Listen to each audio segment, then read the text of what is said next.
Buenos días, estimados participantes. Reciban un cordial saludo de parte de los organizadores de esta masterclass. Mi nombre es Emily Salazar y el día de hoy seré su moderador.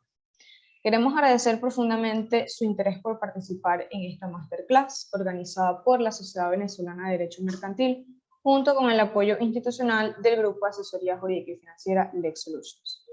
Además, es un orgullo manifestar que recibimos más de 400 postulaciones provenientes de estudiantes de Derecho y abogados de Venezuela y diferentes países de Latinoamérica.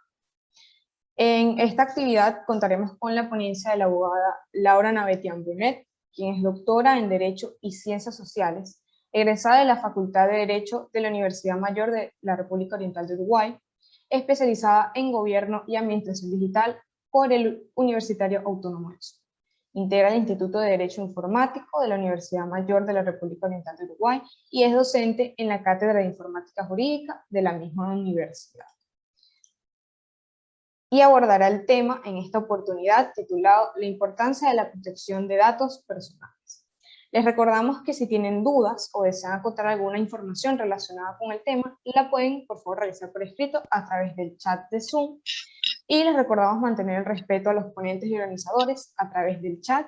Y no olviden tomar fotografías y etiquetarnos en nuestro Instagram, @soedempisoac y @grupolexsolutions.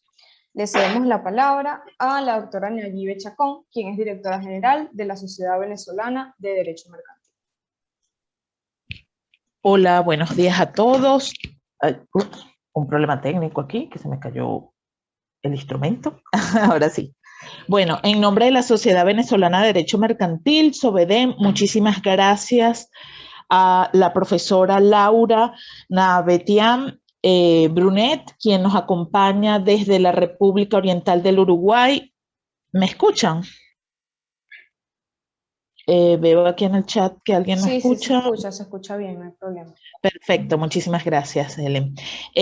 Bueno, en nombre, como les digo, agradecer a Laura, mi querida amiga Laura, que me acompaña, que estamos juntas en la Federación Iberoamericana de Derecho Informático, la FIADI.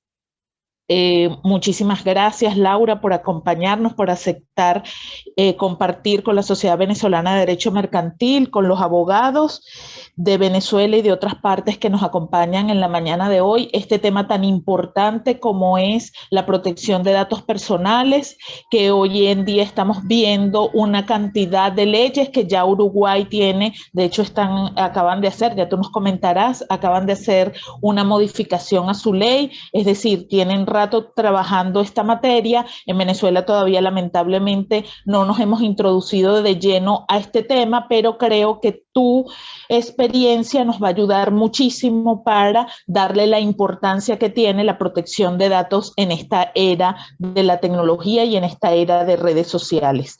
Laura, además de agradecerte, también quiero aprovechar este momento para agradecer a las chicas y al personal del grupo Lex Solution que nos acompaña esta mañana. Paulimar, tu organización con tu equipo, muchísimas gracias. SOVEDEM, como ustedes saben, es una asociación civil sin fines de lucro, que hace alianzas con otras instituciones académicas de gran envergadura, como es en este caso el grupo Lex Solution, para realizar y poder hacer estos aportes en materia académica que son de gran interés para todos nosotros. Sin más, no puedo dejar de volver a agradecer a Laura y darle desde ya la palabra.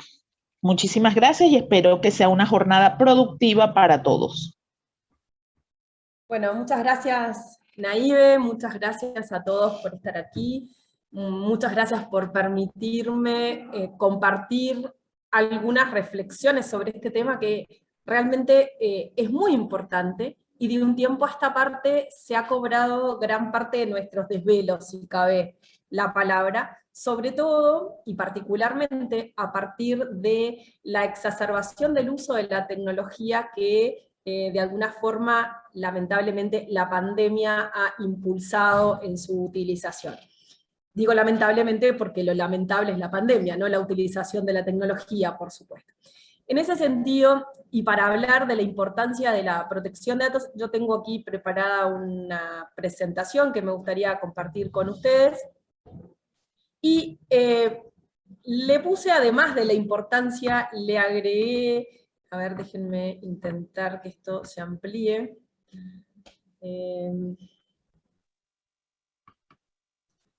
No lo puedo ampliar acá. ¿Cómo tengo que hacer para poder ampliarlo? A ver, denme un segundo, por favor. Lo voy a abrir distinto. Le puede dar a F5 y se amplía. Y a ver. No, pero no lo puedo. No, lo vamos a tener que mirar sin ampliar, porque no se puede.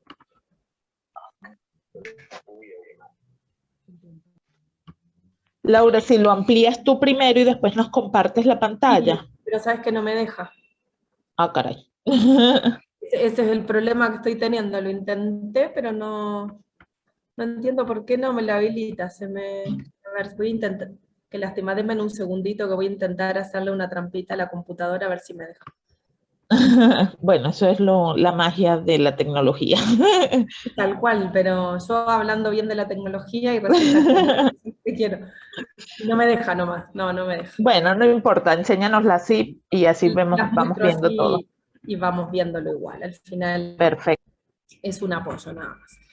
Entonces, lo que les decía, además de determinar esta cuestión de la importancia, me gustaba empezar por comentar esta cuestión de que hay que hablar de algunos mitos, algunas premisas y algunos compromisos que son importantes cuando uno maneja este tipo de tema tan importante como es un derecho fundamental, cual es el de la protección de datos personales. Para contextualizar, me gustaba hablar de algunos números. A mí me gusta siempre tratar de traducir en cosas concretas de qué estamos hablando. Y vamos a hablar de algunos números asociados con estos mitos. Primera cuestión, la tecnología una herramienta. ¿Esto es un mito? No, esta es la realidad. La tecnología es sí y solo sí, y el solo sí no es menor, una herramienta.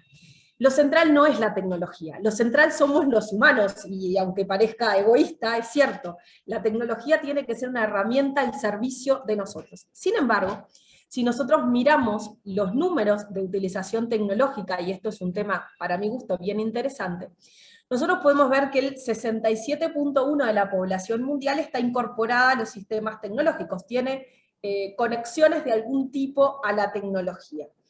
El 67%. Y después aquí vemos cuestiones vinculadas con cuántas personas tienen acceso a teléfonos móviles, cuántas personas tienen conexión a internet, cuántas personas son activos usuarios de redes sociales. Estos son números de abril de este año, además, que increíblemente si uno mira en relación con los del año pasado, las diferencias son relativamente escasas, es un 0,5%, no mucho más que eso.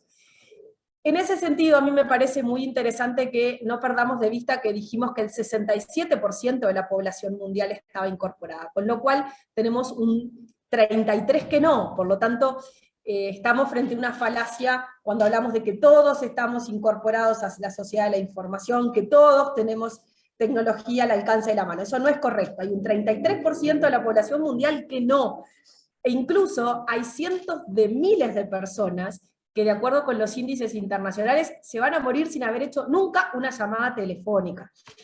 No lo digo para poner una contraposición, sino para ponernos en el contexto real de cuál es la situación a la que nos enfrentamos cuando hablamos de temas de tecnología, y además luego de tecnologías y temas de derechos fundamentales.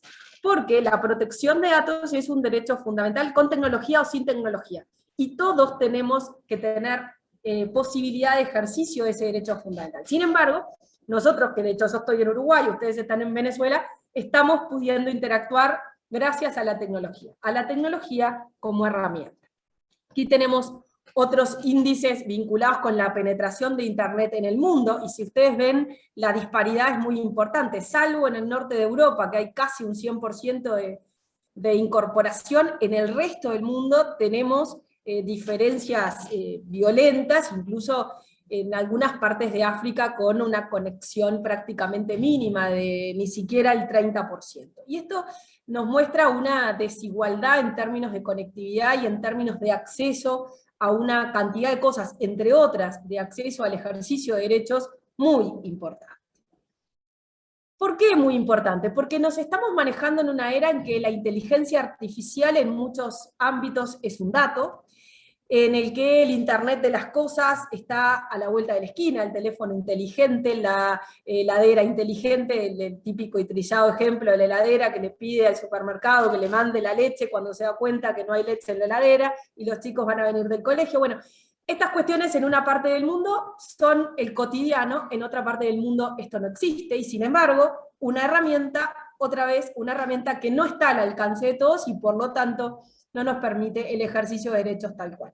Y las redes sociales que tanto nos gustan, que tanto en muchos casos disfrutamos y que los chicos utilizan permanentemente, también están ahí y nos interpelan de alguna manera. Esto lo pongo de manifiesto para también, a partir de ahí, poner de manifiesto dos cuestiones que para mi gusto son muy importantes. Y es el vínculo entre los derechos humanos y el desarrollo técnico y el desarrollo científico. Porque de un tiempo a esta parte, en eso que se llama la era de las herramientas, el imperativo tecnológico se ha impuesto, y el imperativo tecnológico nos dice, si algo puede ser hecho, se hará. ¿Por qué? Porque las posibilidades tecnológicas son irresistibles, todos queremos cosas que mejoren la calidad de vida, las posibilidades de vinculación, etc.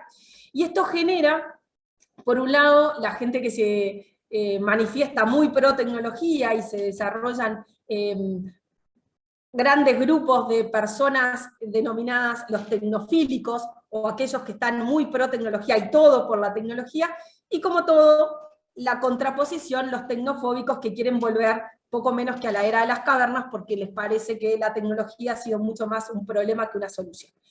Como todo en la vida, los equilibrios son lo importante y lo que deberíamos intentar es generar una suerte de racionalidad en la cual este imperativo tecnológico deje de imponerse, porque en esto de si algo puede ser hecho, se hará, lo que queda por el camino son los derechos de las personas.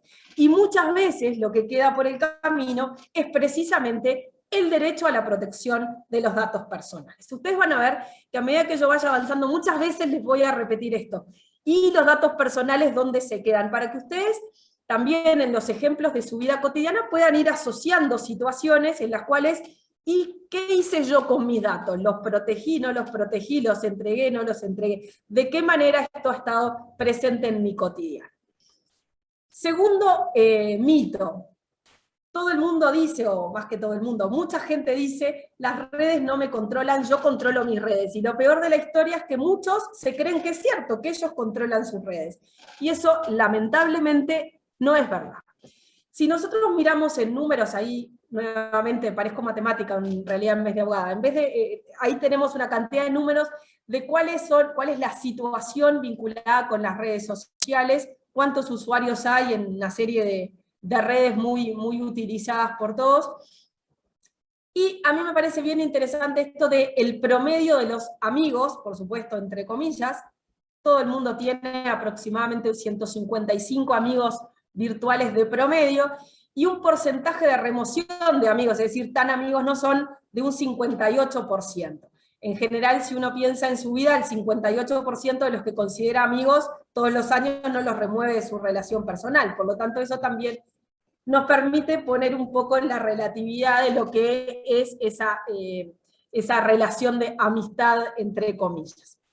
Todos sabemos lo que es una red social, en definitiva es un sitio web que nos está permitiendo desarrollar una relación de cotidianeidad en una comunidad virtual para esta cuestión del salir juntas, encontrarnos. De hecho, el año pasado, durante la pandemia, había muchos memes que decían, bueno, me voy a arreglar porque voy a salir a dar una vueltita por el living de mi casa con el computador a través de Facebook. Es decir, todos tenemos la conciencia de que la red social nos permite vincularnos de alguna manera con otras personas y en esa vinculación generar relaciones. El tema está en el tipo de relaciones que generamos de esa manera.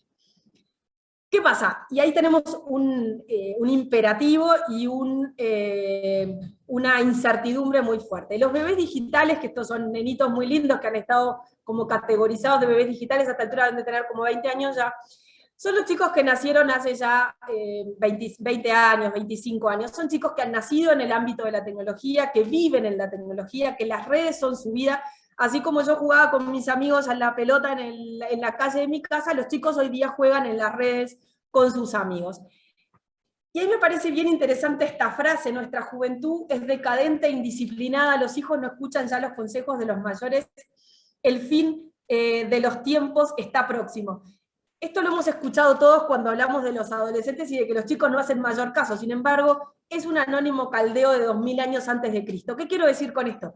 Las situaciones de protección y de no protección, y de escucha y de no escucha de las juventudes, se trasladan año tras año, siglo tras siglo, y en definitiva la situación es la misma hoy día, nada más que incentivada o exacerbada por la tecnología. En esta película, Enemigo Público, tal vez algunos de ustedes la vio, cuando en algún minuto se dice, Hackman le dice a Smith, cuanta más tecnología usas, más fácil es de seguirte. ¿Por qué? Porque uno va dejando huellas, y las huellas que uno va dejando en la utilización tecnológica son muy persistentes y por lo tanto muy fáciles de seguir. James Grimmelman de Facebook decía: la gente usa Facebook porque a la gente le encanta compartir su información personal. A todos nos gusta poner de manifiesto nuestra información, y sobre todo nos gusta, como decimos nosotros, chusmear lo que está haciendo el de al lado, lo que ha hecho el teórico amigo o lo que ha hecho el amigo del amigo. Entonces, ¿por qué se utilizan las redes sociales? Todos lo sabemos, de alguna manera para construir identidad, porque en esta cuestión del desarrollo de la página de perfil se gestiona la impresión que cada uno de nosotros pretende generar en los demás, y que de alguna manera los demás se generan de nosotros. Podemos profundizar relaciones existentes o desarrollar relaciones inexistentes, y la comunidad es un elemento muy valioso porque de alguna manera es lo que te posiciona en una red socialmente hablando. La cantidad de amigos, la cantidad de conexiones son de alguna manera el capital social, la moneda que uno tiene para sentirse más incorporado en esa comunidad. Hay quien dice que los jóvenes alguna vez tal vez tengan que cambiar su nombre en el futuro para escapar de su antigua actividad online. ¿Y esto por qué? ¿Porque tengan que arrepentirse de lo que hicieron? No, sino porque están publicitando su vida tal vez en algunas situaciones que a la larga, en el desarrollo de su vida futura, no sean las más adecuadas. Si yo les contara que estos chicos que están acá, algunos de ellos han sido mis alumnos, otros son renombrados colegas nuestros, ustedes dirían: wow, y estas son las fotos que los colegas ponen. Tal vez alguna persona muy conservadora que quisiera contratar a alguno de ellos, si viera estas fotos no los contrataría para llevarles adelante un proceso. ¿Qué quiero decir con esto? Que tenemos que tener mucho cuidado, y así se lo trasladamos permanentemente a nuestros estudiantes, con qué cosas nosotros compartimos de nosotros mismos. Porque esta es nuestra imagen, esto es nuestra actividad personal, estos son nuestros amigos. ¿Tiene algo de malo? No, nada. Pero de todas maneras, ¿por qué tenemos que hacer una ventana al mundo de cuál es nuestra posición personal en ese mundo? Tercer mito: yo controlo mis datos. No es que tenga una obsesión con el control, por el contrario, tengo una obsesión con la libertad. Por eso es que me complica a veces cuando escucho que uno controla las redes, que uno controla sus datos, que no hay ningún inconveniente. Este señor Andresen dice que el software se está comiendo al mundo porque hay tres elementos sumamente importantes, que son la automatización, el análisis de datos y la adaptabilidad, que son lo que está desarrollando los algoritmos absolutamente en forma descomunal, y la gente no tiene capacidad cognitiva para entender de qué se tratan esos desarrollos. Y esos desarrollos además se manejan y funcionan a partir de la utilización de datos personales. La minería de datos funciona a partir de la utilización de datos personales. El desarrollo de nuevos algoritmos a partir de la utilización de datos personales. ¿Es malo en sí mismo? No, pero requiere de un conocimiento personal de qué cosas uno pone a disposición del otro. A la prueba está, ustedes habrán escuchado hablar del caso de Panama Papers, con la cantidad de información personal que circuló ahí. No digo que no tuviera que circular por razones de transparencia pública, pero por razones de protección de información personal, definitivamente ahí tenemos una filtración en términos de datos personales muy importante. Esto es meramente una referencia para poner una contraposición temporal. En la época del presidente Nixon, Nixon tuvo que renunciar, hubieron una cantidad de problemas de índole personal en función de aquella gemstone, ¿cómo se llama? La gemstone era aquel elemento que se puso a consideración, que fue al final lo que hizo que Nixon cayera con las escuchas telefónicas. Y Cambridge Analytica lo que hizo con Facebook también fue utilizar distintos tipos de información personal para incidir en una elección. Entonces, miran, ¿qué tiene que ver todo esto? Tiene todo que ver, porque al final del día siempre estamos hablando de lo mismo, de cómo se manejan los datos de las personas y de las personas cómo ponen a disposición esa información. A través de la historia, estamos hablando de Nixon, estamos hablando de Zuckerberg, estamos hablando de Panama Papers y ahora estamos hablando del teléfono perdido del presidente Varela. No es que tenga una obsesión con Panamá, pero realmente Panamá ha puesto estos ejemplos arriba de la mesa. El presidente Juan Carlos Varela teóricamente perdió un teléfono en el cual luego se encontraron conversaciones a través de WhatsApp un poco comprometidas. Entonces, señores, a través de redes sociales estamos poniendo a consideración situaciones personales con datos personales que generan dificultades de estas características, personas de primerísimo nivel político en un país. Por lo menos es complicado, habría que empezar a entender que esto es un poquito más que una cuestión de moda. Esta soy yo con mi red social Facebook, en un momento en que nosotros teníamos elecciones, y yo decidí poner de manifiesto mi vinculación política. Yo pertenezco al Partido Nacional, hoy partido gobernante en el Uruguay, y puse de banner de mi Facebook precisamente una foto del candidato a presidente, hoy presidente, y la candidata a vicepresidente o vicepresidente. Asociado a mí, es un dato personal. ¿Qué sentido tiene que yo lo publicite de esta manera? Hago un mea culpa. A mí me gusta, yo soy militante político, participo fuertemente de las actividades, pero eso no quiere decir que yo no sea consciente de que estoy poniendo en manifiesto un dato especialmente protegido, que requiere una protección especial, y que además estoy entregándolo prácticamente para que se haga lo que se quiera con ese dato. ¿Qué es lo que quiero decir? Que uno tiene que tener conciencia de dónde pone sus datos y para qué los pone. Yo los puse porque soy una militante política y me interesaba compartir con mi gente y con la gente que me conoce cuál es mi ideología política. No todo el mundo lo hace con esas condiciones ni con esa conciencia. Entonces, es muy importante no perder de vista esto que dice ahí, el valor y la densidad de las relaciones personales. Indudablemente hubo gente que se enteró de esto y no le gustó y me eliminó de sus amistades. Entonces, ¿es realmente esta cuestión de que los 888 que dice ahí son amigos? Claro que no. Seguramente hay gente que por alguna razón tuvo vinculación conmigo, pero esa relación, esa vinculación que ha tenido conmigo, genera que conozcan una cantidad de información personal que puede debilitar los vínculos sociales efectivos, que hacen perder de alguna manera el realismo. ¿Por qué? Porque también esta vinculación de datos y de redes sociales nos genera una situación de lo que se llaman las burbujas de filtro. Todos nos sentimos mucho más cómodos cuando hablamos con gente que de alguna manera piensa parecido a nosotros. Entonces, la pluralidad efectiva, las posibilidades de discusión efectiva, las posibilidades de contraposición de opiniones muchas veces también cambian. Y esta manifestación de datos personales, en este caso elegida, pero que perfectamente podría haber sido etiquetada por otra persona en una actividad militante, esas manifestaciones generan dificultades por utilización de datos. Entonces, esos tres mitos de la tecnología como herramienta, yo controlo mis datos y los datos, yo controlo mis redes, hay que tenerlas en cuenta cuando estamos hablando de datos personales. En esa línea, primera premisa para esto: la persona en el centro, no la tecnología. La persona en el centro. Y si nosotros ponemos a la persona en el centro, nos vamos a dar cuenta que la persona tiene que ser el eje central de toda acción pública, porque tiene la llave de la vida política, que en definitiva tiene que manifestarse, tiene que desarrollarse como una manifestación de la libertad, que no es otra cosa que una manifestación de la dignidad humana. Y eso está en la esencia de los datos personales. La esencia de los datos es precisamente la protección de la dignidad personal. Por eso es que, con tecnología o sin tecnología, el eje central tiene que ser la persona humana.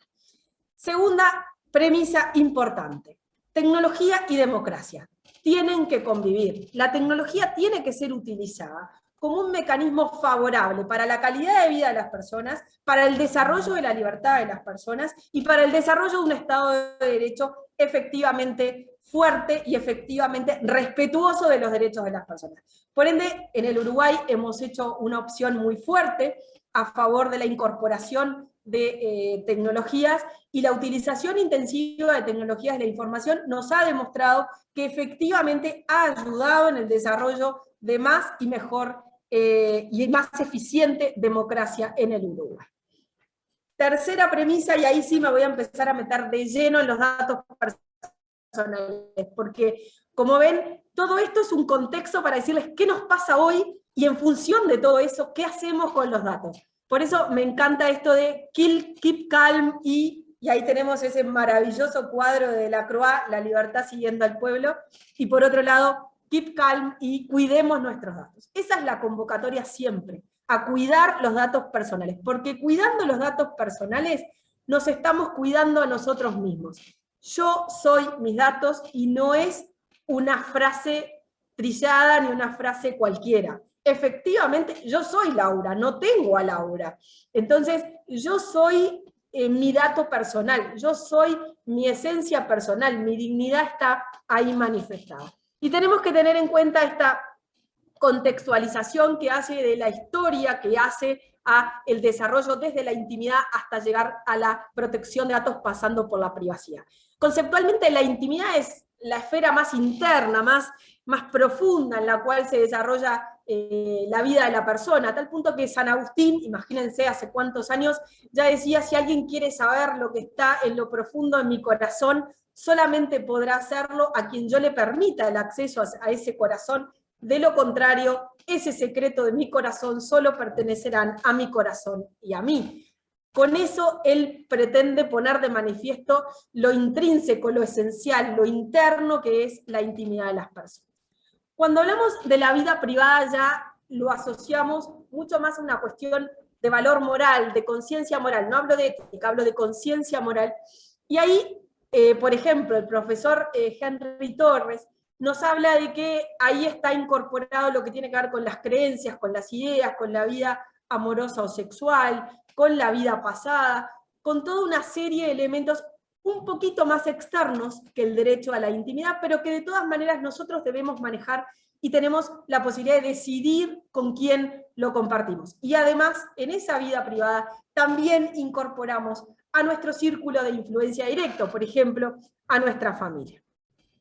Luego, en este desarrollo ha venido a aparecer la autodeterminación informativa, esto es, esa posibilidad de control que tiene toda persona sobre la información personal que le es propia. No importa dónde esté esa información, pero la persona, en tanto los datos son ella misma, tiene la posibilidad de decidir qué quiere que se haga con esa información. Esto viene ya desde el año 1983, con una famosa sentencia del Tribunal Federal Constitucional Alemán, en la que precisamente el tribunal se manifiesta diciendo: señores, la ley de censo, que era lo impugnado, realmente tiene ribetes inconstitucionales porque impide esa autodeterminación de las personas en el sentido de poder decidir efectivamente cuáles son los datos que quiere poner de manifiesto.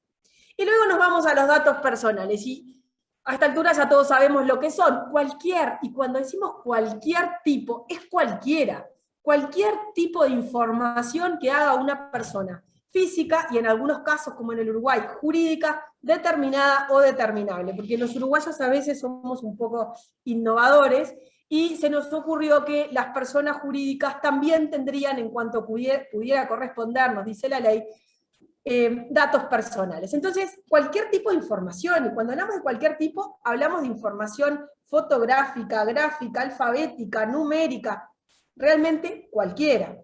mi cara, mi cédula de identidad, mi domicilio, mi nombre, lo que estudio, a quién voto, mi opción sexual, mi opción sindical, mi opción religiosa. Todo eso hace a mis datos personales. Por lo tanto, vaya si es requerido e importante su protección. ¿Y en qué fundamentamos su importancia? Primero que nada, la fundamentamos en que definitivamente, si esto tiene vínculo con la dignidad humana, es esencialmente un derecho fundamental. Nosotros en el Uruguay, si bien no lo tenemos a este derecho expresamente establecido en la Constitución, sí tenemos un artículo, el artículo 72, que nos habla de que todos los derechos que no están específicamente enumerados en los artículos anteriores al 72 de la Constitución, pero que responden a la forma republicana de gobierno o hacen a la personalidad humana, deben considerarse incorporados a la Constitución. Por lo tanto, nosotros interpretamos en el Uruguay, porque además la Ley de Protección de Datos así lo establece, que la protección de datos personales es un derecho fundamental de acuerdo con lo establecido en el artículo 72. Esto dice el artículo primero de la Ley 18.331 del Uruguay. Luego, ¿hablamos de un derecho de nueva generación? La respuesta es no. No es un derecho de nueva generación.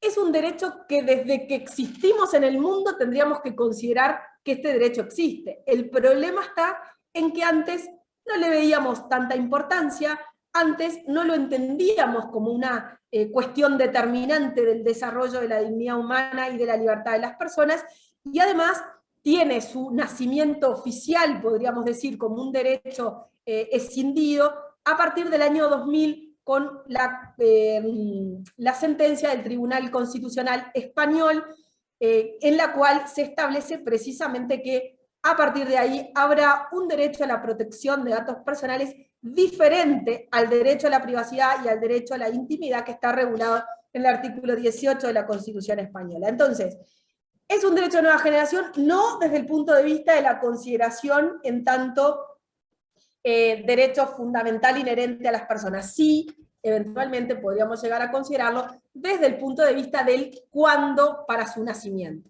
Porque si bien decimos esto, también es necesario que digamos que hay las primeras generaciones de leyes que se fueron desarrollando en Europa sobre protección de datos, datan de fines de los años 60. De hecho, hay algunos intentos a partir de la Segunda Guerra Mundial, sobre todo por las listas fascistas y nazistas que se desarrollaron con las personas judías, gitanas, etcétera, durante el nazismo y el fascismo.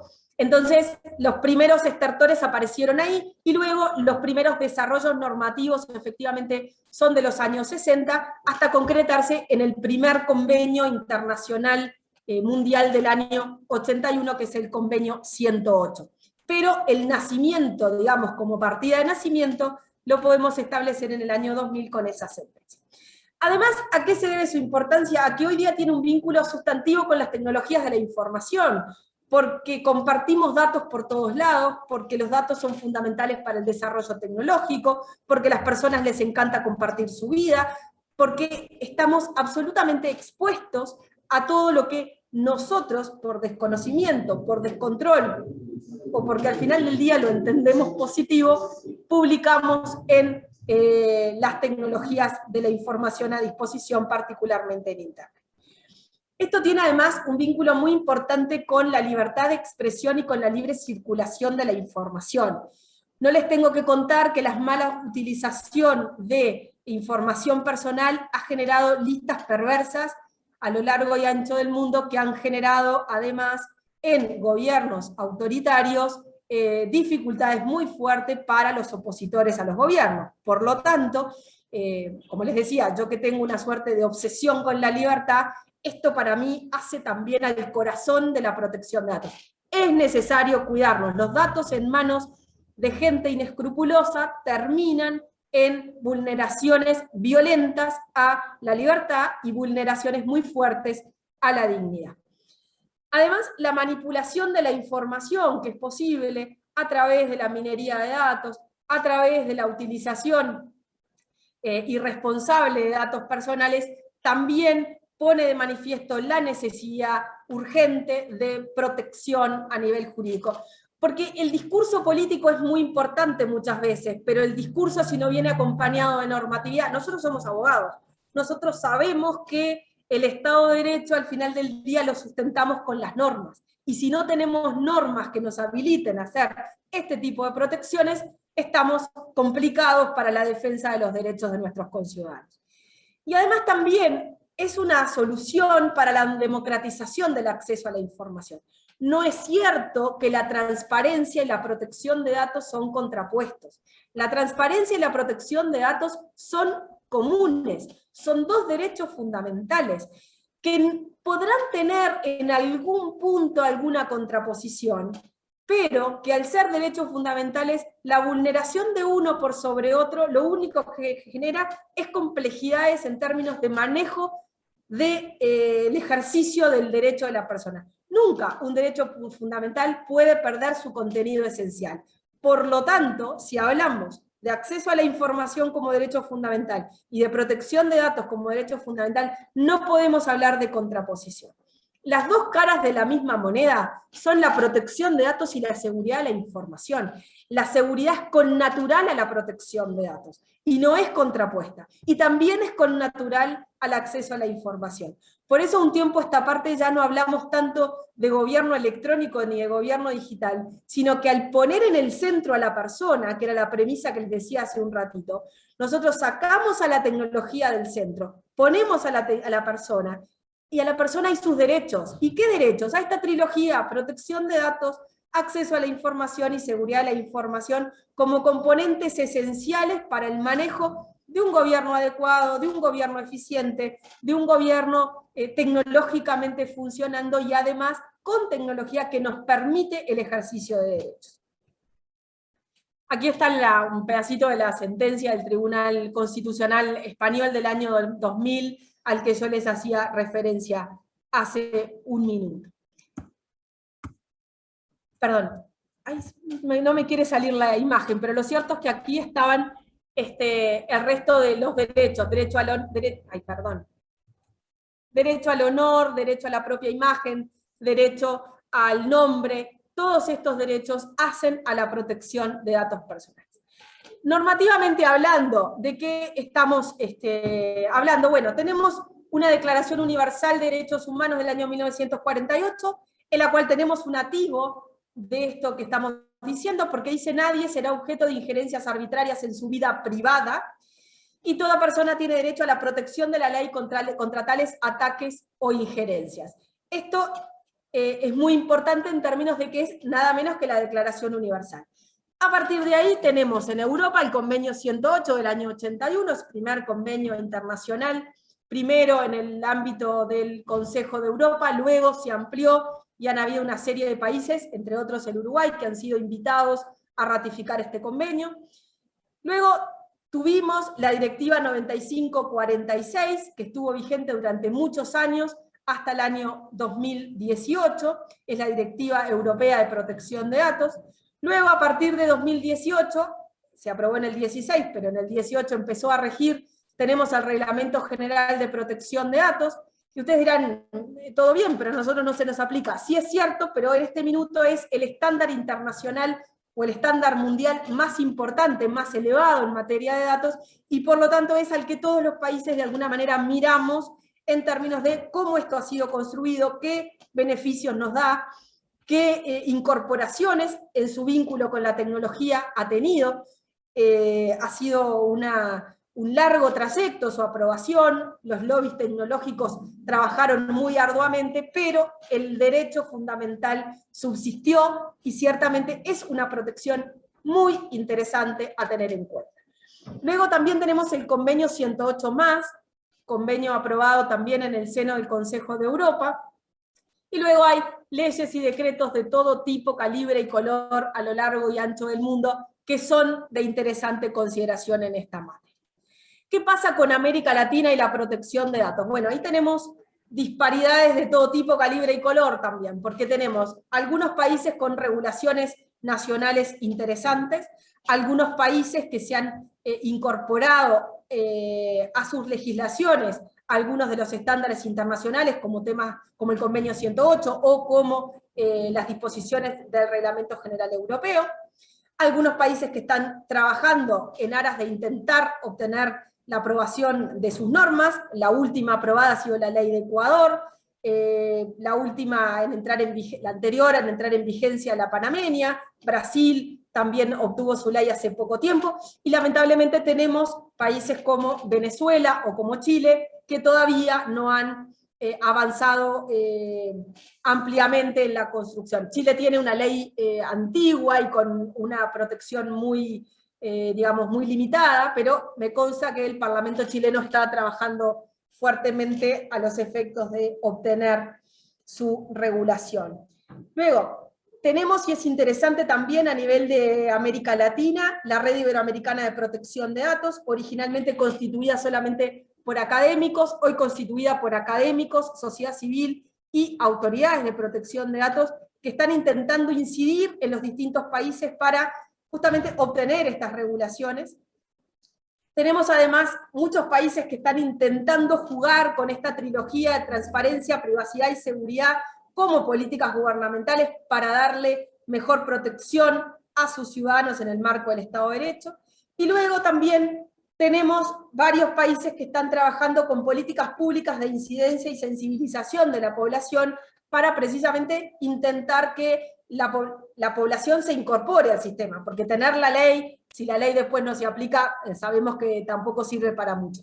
Y acá tenemos un tema importante que es la concientización de nuestros gobernantes primero, porque la tentación totalitaria la tenemos todos, y la tentación totalitaria de, si tengo los datos, ¿por qué no los voy a usar si yo soy el gobierno? La tienen muchos. Entonces, hay que sensibilizar también al tomador de decisiones para que entienda que si toma datos que no le corresponde, está tomando personas que no le corresponden. ¿Qué hizo Uruguay? Bueno, Uruguay tiene un derrotero interesante, rápidamente se los cuento. En el año 2005, Uruguay decide avanzar en la línea de incorporación de tecnologías fuertemente, desarrolla un modelo bastante holístico y dice, necesitamos para los desarrollos de gobierno digital tener fortalezas, primero que nada, en protección de datos. Es así que se embarca en la aprobación de una ley de protección de datos, ley 18331, apoyada ampliamente en el Parlamento, salió por unanimidad, rápidamente se trató, es decir, los gobernantes se concientizaron de la necesidad, no hubo discusión política, hubo discusión técnica, y se aprobó la ley por unanimidad. Al año siguiente se monta la Unidad Reguladora y de Control de Datos Personales, que es la entidad garante de esta materia en el Uruguay. Empezamos a trabajar fuertemente en el tema, y en el año 2012 procuramos la adecuación para con las normas en ese momento de la Directiva 9546, y la obtuvimos. En el año 2013, Uruguay es invitado a ratificar el Convenio 108, y efectivamente así lo hace. En el año 2018, y ahí me comprenden las generales de la ley, porque yo trabajaba para la Unidad Reguladora y de Control de Datos Personales, y participé en las reuniones del Consejo de Europa para la modificación del 108 y la incorporación del 108 más, que fue un proceso muy interesante, porque ahí se empezaron a poner arriba de la mesa datos tecnológicos muy importantes, porque era el mundo que teníamos arriba de la mesa para considerar. En el 2019, Uruguay decide incorporarse también a la lógica del Reglamento General Europeo, y hace una modificación en su ley 18.331 para incorporar algunos elementos del Reglamento Europeo que entendía que iban a generar mayores beneficios para la población del Uruguay, y la ley 19.948, que es una ley del año pasado, aprueba el Convenio 108 más. Por lo tanto, Uruguay, desde ese punto de vista, somos chiquitos, pero en este caso hemos trabajado ampliamente, tenemos, desde el punto de vista normativo, todo el espectro de normatividad posible y de disposición posible para trabajar. Además, la Unidad de Datos Personales trabaja en una forma constante, tal vez sin prisa, pero también sin pausa, y esto es importante porque ha hecho que las distintas organizaciones de la sociedad civil, la población en general, vayan incorporando este tema del derecho a la protección de datos como un derecho más que tienen que proteger. De hecho, hay encuestas tecnológicas que desarrolla la Agencia de Gobierno Electrónico que determinan que en el Uruguay más del 60% de la población tiene conciencia de la existencia de esta ley y de cómo ejercer sus derechos. ¿Cuáles fueron los elementos que Uruguay incorporó a su normatividad? Bueno, la privacidad por diseño y por defecto, esto de que desde el principio, desde que se empiecen a hacer desarrollos tecnológicos o no tecnológicos, hay que pensar en clave privacidad, y por lo tanto hay que pensar en que todos los desarrollos tienen que tener mecanismos de protección de la información personal. La responsabilidad proactiva es un mecanismo muy interesante para poner de manifiesto qué es lo que las instituciones están desarrollando para la protección de la información personal, guías de test de impacto privacidad, guías de desarrollo de privacidad, delegado de protección de datos, esta persona que tiene como objetivo fundamental proteger la información personal de la empresa, de todas las personas que se incorporen a la empresa, de todos los clientes que estén en la empresa, es decir, hacer políticas transversales que desarrollen la protección de datos hacia el interior de la empresa. Luego hay que tener en cuenta el rol del consentimiento, esta cuestión tan querida para la protección de datos, que es, si yo manejo mis datos, yo tengo que poder consentir en su utilización. Entonces hay que fortalecer ese consentimiento. El Reglamento General Europeo establece mecanismos para ese fortalecimiento. El Uruguay también avanzó en esa línea. Luego también tenemos esta cuestión de nuevos derechos y principios. Ahí tenemos el derecho a la portabilidad. Nosotros lo hemos incorporado por una ley posterior, sobre todo en términos de portabilidad numérica para lo que tiene que ver con la telefonía. Todavía no lo tenemos incorporado como derecho a la portabilidad de los datos en términos generales.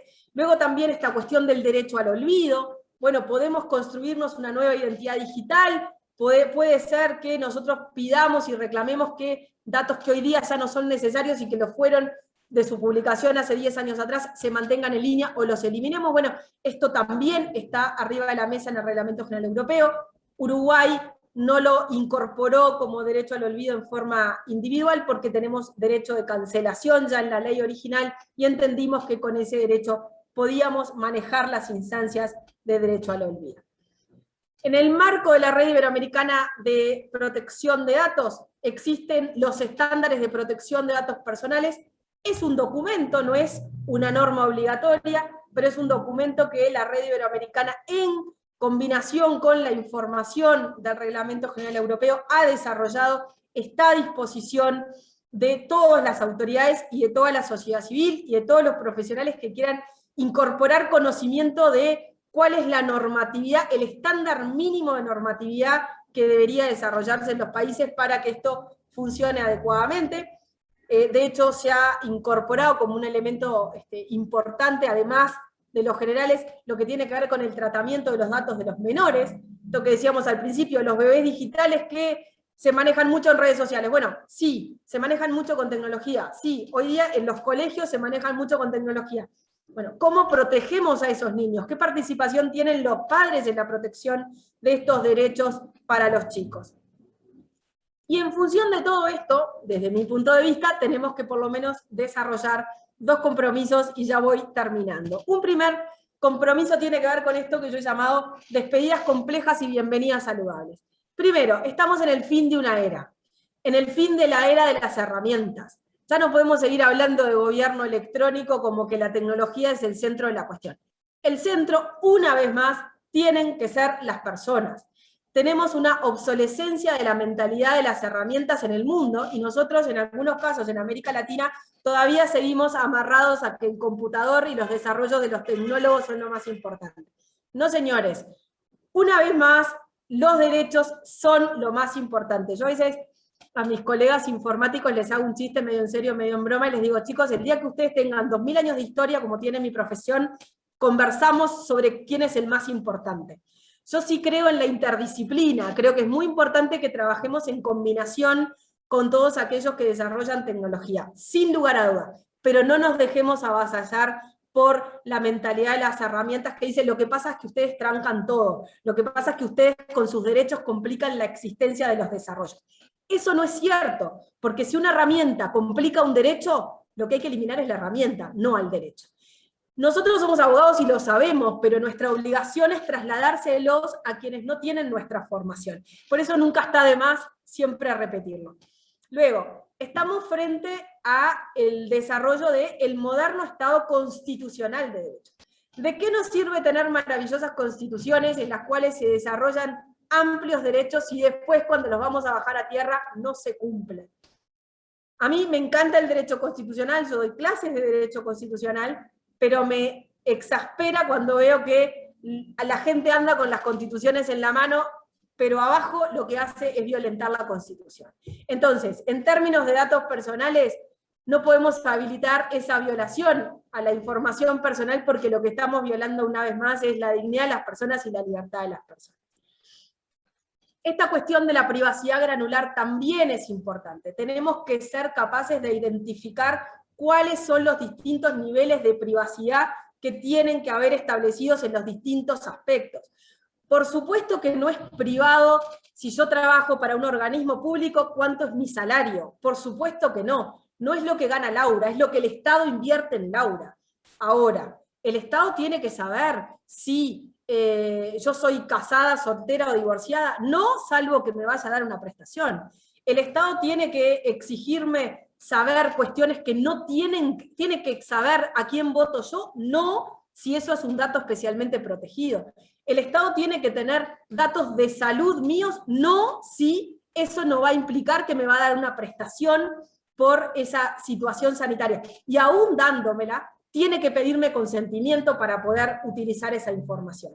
Sin embargo, ¿tengo yo derecho a saber información de quienes me gobiernan? Sí, toda. ¿Por qué? Porque ellos son los que pidieron mi voto. Entonces, ellos tienen menos privacidad que yo. Y lo tienen que entender, por más que no les guste. Yo sé que suena antipático decirlo, pero es así. Y de hecho, hay ya sentencias del Tribunal Europeo de Justicia en el que, hablando de esta privacidad granular, determinan que quienes nos piden el favor del voto tienen menos privacidad que las estrellas de televisión que exponen su vida, pero que tienen un nivel de privacidad superior al que tiene el gobernante, y que tienen un nivel de privacidad inferior al que tenemos nosotros como seres individuales que nos manejamos en la órbita de nuestro absoluto interés y de nuestra sociedad.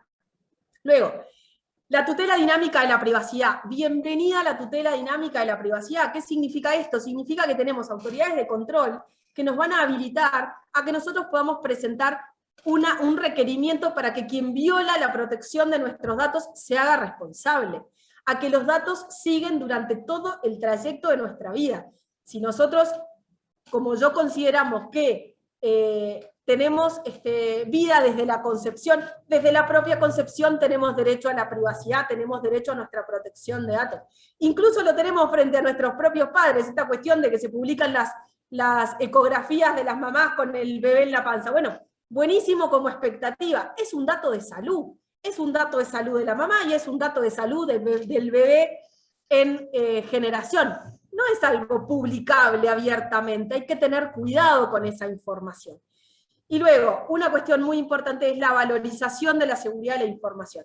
Tenemos que reclamar la seguridad de la información. Es necesario que existan todo tipo de requerimientos de seguridad.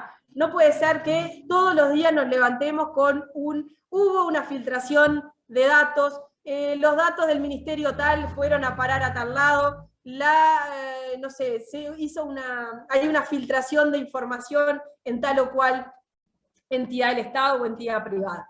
Hay que apostar a la seguridad de la información y hay que ser duro con quienes violan la seguridad de la información, porque es un derecho, y como derecho tenemos la posibilidad de que se nos resguarde.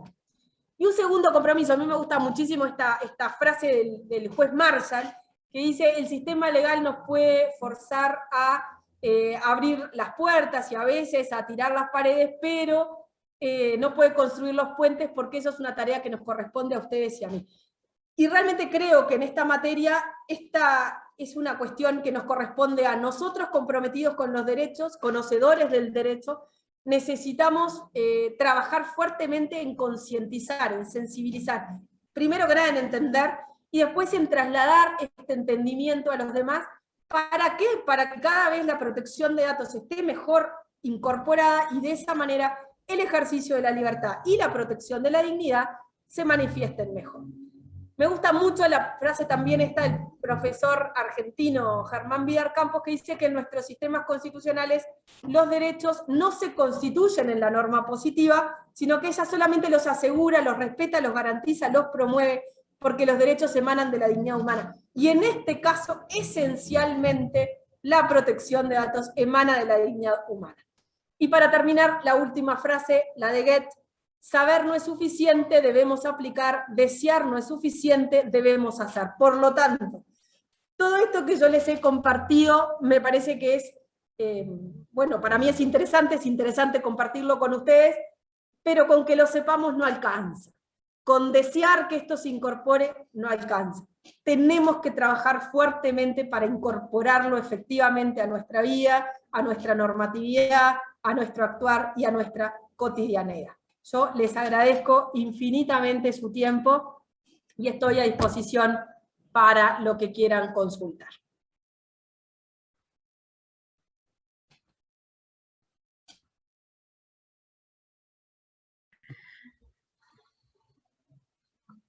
Buenísimo. Muchísimas gracias, doctora Laura. Vamos a pasar entonces al ciclo de preguntas y respuestas. Recuerden todos los participantes que pueden hacer sus preguntas a través del chat de Zoom, y si están conectados por el YouTube Live, también pueden hacer sus preguntas por el chat de YouTube.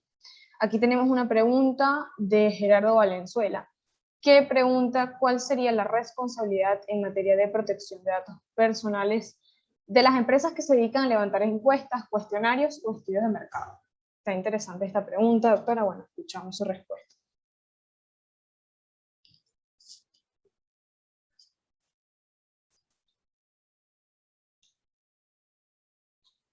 Listo. Ok, muchas gracias. Bueno, es bien interesante. La responsabilidad es toda. Porque para uno levantar encuestas, para arrancar, tendríamos que tener una ley que nos habilite. Necesitamos ley que nos permita hacer ese tipo de encuestas. Ahora, aun cuando tengamos una ley de estas características, esa ley no nos va a inhabilitar la protección de la información personal. En términos de datos personales, está perfectamente permitido la realización de actividades que luego disocien la información y tengamos información estadística. Esto es perfectamente posible. Ahora, es muy importante que esa disociación de la información se realice de tal manera que no sea posible luego reeditar la asociación y saber quién contestó qué. Si hubiera situaciones de esas características, indudablemente las empresas encuestadoras estarían sujetas a responsabilidad. ¿Qué tipo de responsabilidad? Bueno, habrá que analizar si tenemos ley de protección de datos, qué dicen estas leyes de protección de datos vinculadas con este tema. Si no es así, habrá que ver qué tipo de responsabilidad eventualmente civil podríamos llegar a determinarle para una empresa que vulnere información personal de estas características. Ok, muchas gracias, profesora. Bueno, para antes de seguir con las preguntas, quisiera leer unos comentarios. Los participantes pues están bastante complacidos con el tema, les mandan sus felicitaciones. Es un buen ejemplo para Venezuela adquirir estos nuevos conocimientos, comentan por aquí. Tenemos también unas felicitaciones de Henry Carrillo, dice excelente masterclass, felicitaciones a la doctora Laura por su exposición, perfecta explicación. Y tenemos otra pregunta aquí en el chat de Wilfredo Monsalve, que pregunta ¿cuáles son las diferencias concretas entre confidencialidad y protección de datos? Ahí cuando hablamos de... A ver, cuidado, no es diferencia entre confidencialidad y protección de datos. La diferencia la podríamos hacer entre intimidad, privacidad, autodeterminación informativa y protección de datos. Esos son los 4 derechos diferentes. La confidencialidad está en la esencia de la protección de datos, a tal punto que nosotros tenemos, por ejemplo, las leyes de acceso a la información pública dicen que será información confidencial los datos personales que requieran consentimiento informado, por ejemplo. Entonces, la información confidencial es información de naturaleza privada.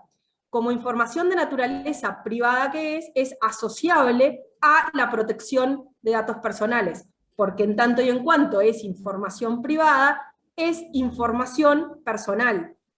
Puede ser información personal de persona física, o incluso en algunos países también se asocia con información personal que hace a o el patrimonio de una empresa, o los integrantes de una determinada empresa, etc. Entonces, la confidencialidad tiene una comunicación muy fuerte con la protección de datos, porque hace parte de esa protección de datos, y la protección de datos hace parte de la confidencialidad.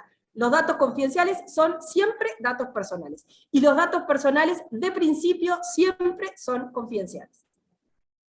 Excelente, muchas gracias, profesora. Tenemos otra pregunta de José Luis Varela, que hace una pregunta específicamente en materia probatoria. ¿Cómo podríamos valorar un mensaje de datos publicado en redes sociales sin autorización del emisor? Lo que pasa es que ahí no es una cuestión de protección de datos, ahí lo que vas a tener es que remitirte a las normas procesales vigentes, y en función de eso determinar qué posibilidad tenés de ponerlo de manifiesto en un proceso.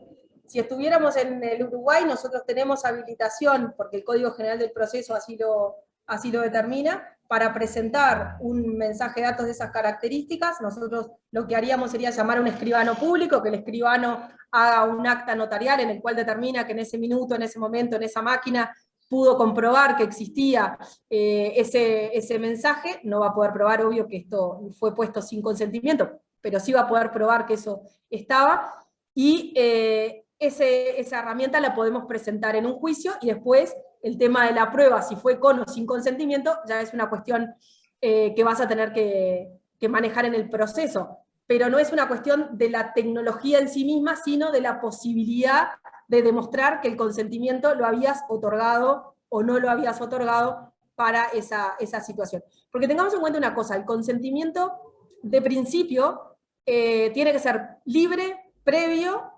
expreso e informado, ¿sí? Y en el caso de los datos especialmente protegidos en general, se agrega escrito. Y cuando hablamos de escrito, escrito en forma hológrafa, o incluso los países que tienen legislación sobre firma digital, también podría incorporarse el escrito digital, digamos. Entonces, la cuestión aquí es mucho más una cuestión tecnológica de valoración de la prueba que de consentimiento, a menos que tengas alguna forma, que no va a ser, me parece a mí, salvo que tengas algo escrito, la tecnológica la que podrá determinar el consentimiento que tenía para publicarse eso o no. Ok, muchas gracias, profesora. Antes de continuar nuevamente con las preguntas, le queremos recordar que realmente, bueno, todos los participantes están encantados con su ponencia, les siguen mandando felicitaciones, todos están pues bastante, como le comenté, complacidos y satisfechos también por sus respuestas a las preguntas y toda la disertación.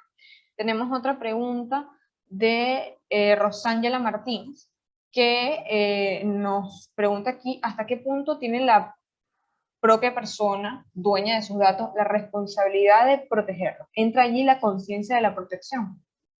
Absolutamente. Nosotros en el Uruguay, en otro ámbito, pero vale para el caso, hemos acuñado la frase de la libertad responsable. Vaya si se aplica el tema de la libertad responsable en la protección de datos. La responsabilidad en el manejo de la información personal, cuando uno la dispone, es absolutamente personal. Hay un meme por ahí que es como bien interesante, una señora que está como, ay, así, qué horrible lo que me pasó, me hackearon mi cuenta, y abajo dice, no te hackearon tu cuenta, tú pusiste a disposición toda tu información. Entonces, ¿qué quiero decir con esto? Todos somos responsables por la información personal que ponemos a disposición.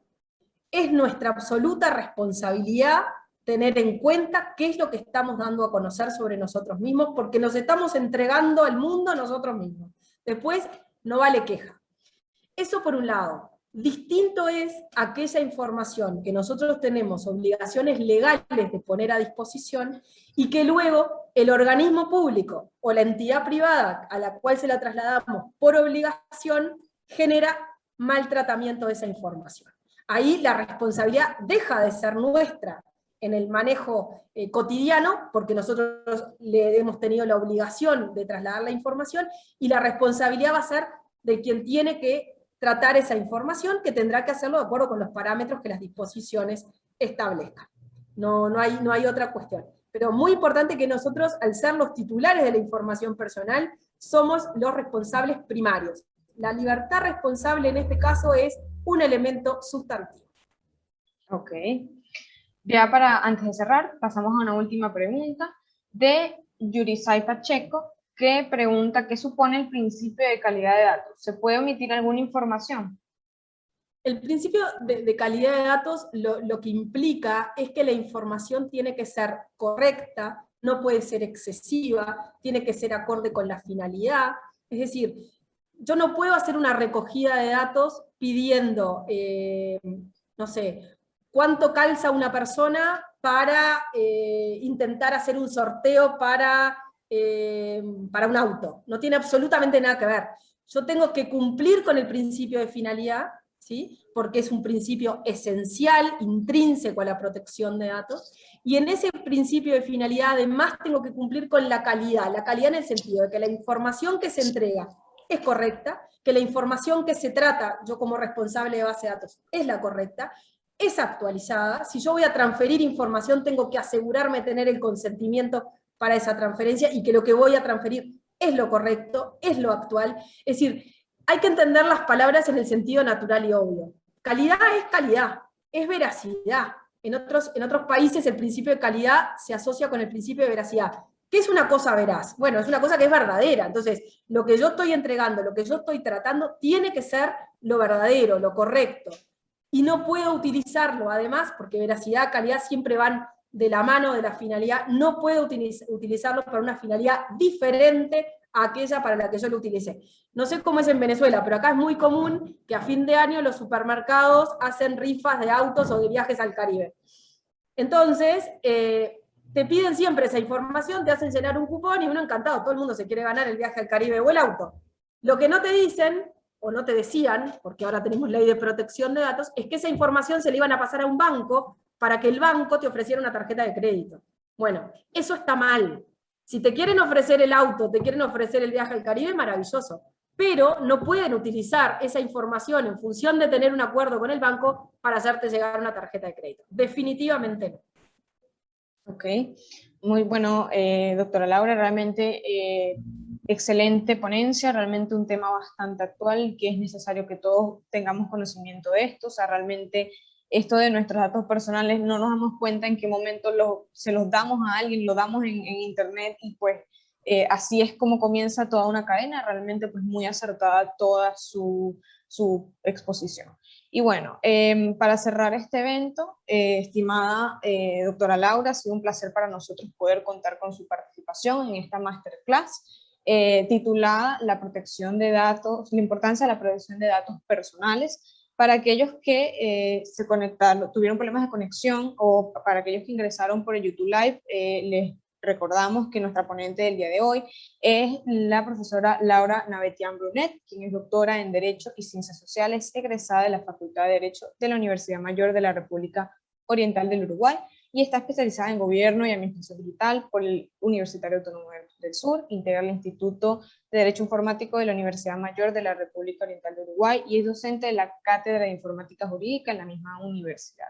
Asimismo, les recordamos que esta actividad fue organizada por la Sociedad Venezolana de Derecho Mercantil, junto con el apoyo institucional del Grupo de Asesoría Jurídica y Financiera Lex Solutions, para todo el staff del Grupo Lex Solutions, mi persona.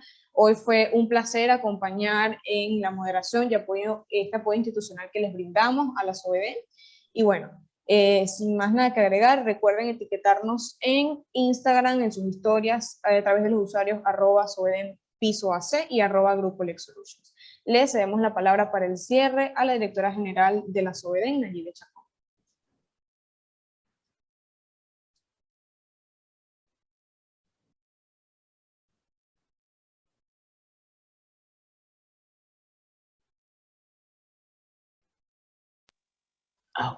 Ahora sí, sí me escuchan, ¿verdad?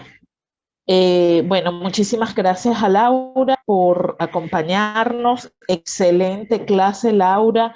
En verdad, una cátedra en materia de protección de datos. No sé cómo lograste sintetizar tanta información en estos minutos, en estos 60 minutos.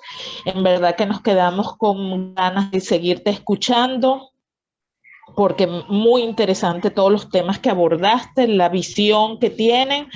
Ya nos dimos cuenta que aquí en Venezuela tenemos en la Constitución el artículo 60 sobre la protección y la garantía a la privacidad, intimidad y honor de las personas, de todos los ciudadanos, pero efectivamente falta eso proyectarlo legislativamente. Aquí hay una ley que se llama la Ley de Infogobierno, que en uno de los artículos establece que se creará un subsistema de protección de datos, pero eso quedó ahí, en verdad que no hay más regulación al respecto. Entonces, como se pudieron dar cuenta, hay mucho sobre lo cual trabajar, hay mucho sobre lo cual incorporarnos a este mundo de redes, porque si algo dijo bien Laura, es que no se trata de parcelas aisladas, porque la transmisión de los datos se hace en tiempo real a todo el mundo, a ese 77% de la población mundial que está conectada. Entonces, fíjense cómo es necesario reconocer esos estándares internacionales y apuntar hacia allá. No me queda más que agradecerle una vez más a Laura, agradecerle al grupo de Lex Solution por su amable acompañamiento, la asesoría tecnológica como siempre, impecable, la moderación impecable, y bueno, invitarlos a que estén pendientes por nuestras redes de los próximos eventos que vamos a tener con el apoyo de otras organizaciones. Entonces, bueno, invitarlos y que estemos atentos al resto de actividades que vamos a tener, incluso en el próximo mes de agosto. Que estén muy bien y muchísimas gracias por acompañarnos.